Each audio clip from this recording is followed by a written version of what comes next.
Welcome everyone. আজকে আমরা শিখব যে কোনো ব্যক্তির নাম আমরা বাংলা থেকে ইংরেজিতে লেখার জন্য যেখানে সবাই ভুল করি, ম্যাক্সিমাম লোক যেখানে ভুল করি সেটা হচ্ছে যুক্তাক্ষর ওয়ার্ড। যুক্তাক্ষর ওয়ার্ড দেখতে পেলে আমরা সেখানে ভুল করি। আজকের পুরো ক্লাসে কিছু ইম্পর্টেন্ট যুক্তাক্ষর নিয়ে আলোচনা করা হলো, অতএব স্টেপ বাই স্টেপ দেখো। যেমন দেখো অম্বিকা, এখানে ময়ে বো মানে এটা যুক্তাক্ষর হয়ে আছে, তাহলে এই ওয়ার্ডটিকে দেখে আমরা বাংলা থেকে ইংরেজি করতে পারি না, কারণ এদের ট্রিক্স আমাদের জানা নেই। তাহলে চলো প্রত্যেকটা ট্রিক্স স্টেপ বাই স্টেপ করে জেনে নিই। যেমন দন্ত সো আর বো, মানে দন্ত সোয়ে বয়ে থাকলে এস ডব্লু হয়। কেন? দন্ত সো এর জন্য এস আর বইয়ের জন্য ডব্লু। এবার এখানে এ কেন আছে? কারণ ও সাউন্ড আসছে, তাই এখানে এ দেওয়া আছে। একই রকম ভাবে তালিবস্ত এ বো, এস এইচ ডব্লু এ। ডবল বর্গীয় জো তার সাথে যদি বো থাকে তখন ডবল জে ডব্লু এ। এগুলো খুব ইম্পর্টেন্ট। এগুলো আমরা যদি না জানি তাহলে নাম লিখতে গিয়ে অনেক ভুল করব, এবং ম্যাক্সিমাম লোক এখানেই ভুল করে। চলো আমরা যেন ভুল না করি এর জন্য স্টেপ বাই স্টেপ করে প্রত্যেকটার এক্সাম্পল নিয়ে খুব ভালো করে বিষয়টা বুঝিয়ে দেওয়া আছে। প্রত্যেকটা উদাহরণ যদি দেখো, আমি গ্যারেন্টি দিয়ে বলতে পারি যে আর নাম লিখতে গিয়ে কোনোদিনও ভুল করবা না। যেমন দেখো কারোর নাম আছে সাথী। সাথী, একে আমরা ইংরেজিতে কি করে লিখবো? প্রথমে আমরা বানান করে নেব। এবার এখানেই ম্যাক্সিমাম লোক ভুল করে, যে এখানে যুক্তাক্ষর ওয়ার্ড আছে এর জন্য কি ইউজ করবে বুঝতেই পারছে না, তাই এখানে ভুল করছে। কিন্তু এক এক করে যদি বানান করো তাহলে ভুল করবা না। এখানে দেখো প্রথমে দন্তস আছে, তাই দন্তস এর জন্য এস, তারপরে বো আছে, বইয়ের জন্য বি, কিন্তু বি হবে না। আমরা শুরুতেই বললাম যদি বো থাকে তার জন্য ডব্লু ইউজ করব, তাই এখানে বইয়ের জন্য ডব্লু ইউজ হলো। ওকে, তাহলে কি দাঁড়ালো? S W. দন্তস হয়ে বো এর জন্য এস ডব্লু। এবার দেখো তার সাথে আকার আছে। আকার এর জন্য আমরা কি ইউজ করি? এ, তাহলে আকার এর জন্য এ হয়ে গেল। তাহলে এস ডব্লু এ এর মানে হচ্ছে সা। সা মানে দন্ত সয়ে বয়ে আঁকা। নেক্সট, এবার তো এর জন্য আমরা কি ইউজ করি? টি। এবার তো এ হস্যিকার আছে, তো এ হস্যিকার এর জন্য আমরা আই ইউজ করি। তাহলে দেখো তো কি দাঁড়ালো? S W A T I, Swati. বোঝা গেল? এবার এখানে অনেকে কোথায় ভুল করে? এই যুক্তাক্ষর ওয়ার্ডে। আমরা বুঝে গেলাম আর ভুল করব না। চলো এবার আরেকটি খুবই ইম্পর্টেন্ট নাম হচ্ছে উজ্জ্বল। এখানেও আমরা ভুল করে থাকি, বাট আর ভুল করব না। যেমন দেখো হস্যৌ। হস্যৌ এর জন্য আমরা কি ইউজ করি? হস্যৌ এর জন্য ইউ। এবার হস্যৌ এর সাথে আকা হস্তিকা কিছু লেগে নাই, তার মানে এখানে একটা ও সাউন্ড আসবে, এখানে এ হবে, কিন্তু হবে না। কেন? আমি বলেছিলাম সাউন্ডের উপর ভিত্তি করে এ হই। যেমন দেখো উ, মানে এখানে ও সাউন্ড আসছে না, তাই এখানে এ হয়নি। এবার এখানে দেখো বর্গীয় জো দুবার আছে, তাই দুবার যে হলো। এবার এর সাথে বো আছে। আমি এক্ষুনি বললাম বইয়ের জন্য বি ইউজ করব না, বইয়ের জন্য কি ইউজ করব? ডব্লু। কেন? এর জন্যই আমি প্রথমেই বলে আসলাম যে বো থাকলে তার জন্য বি ইউজ করব না, বইয়ের জন্য আমরা ডব্লু ইউজ করব সবসময়। তাহলে বইয়ের জন্য ডব্লু হয়ে গেল। এবার দেখো এর সাথে আকা হস্তিকা কিছু নেই, তার মানে ও সাউন্ড হবে, ও সাউন্ডের জন্য এ, আর লো এর জন্য এল। তাহলে কি দাঁড়ালো? U double J W A L, Ujjwal. বোঝা গেল? এই যুক্তাক্ষর ওয়ার্ডে বইয়ের জন্য ডব্লু হয়। এটা খুব ইম্পর্টেন্ট ট্রিক্স, এবং এগুলো আমরা জানি না, তাই নাম লিখতে গিয়ে অনেক ভুল করি। বাট আমি গ্যারেন্টি দিয়ে বলতে পারি আজকের প্রত্যেকটা এক্সাম্পল যদি দেখো আর ভুল করবা না। যেমন দেখো এবার কারো নাম আছে অম্বিকা।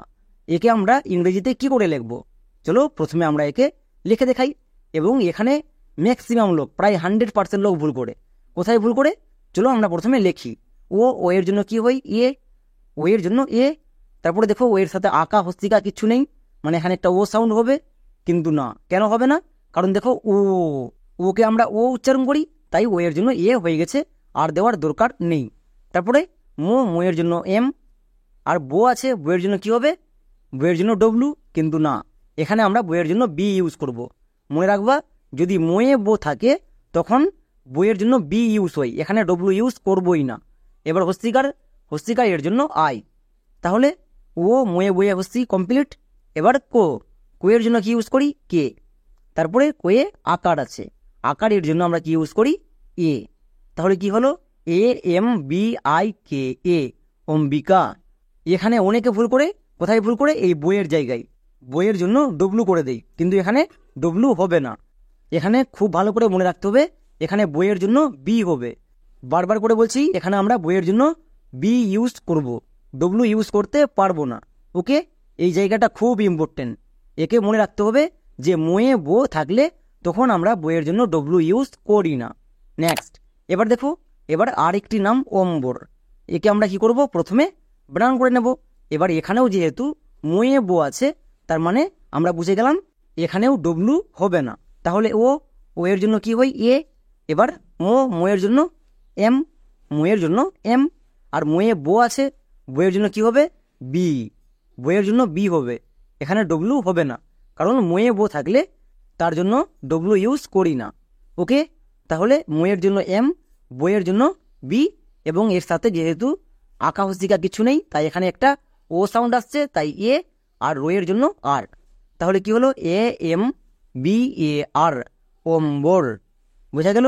আশা করি পুরো বিষয়টা বুঝতে পারছো। তাহলে আজকের ক্লাসটা যদি মন দিয়ে করে থাকো, আমি গ্যারেন্টি দিয়ে বলতে পারি আর কোনোদিনও নাম ভুল করবা না। এবার নেক্সট, আরেকটি খুবই পরিচিত নাম বিশ্ব। একে আমরা ইংরেজিতে কি করে লিখবো, প্রথমে বানান করে নেব।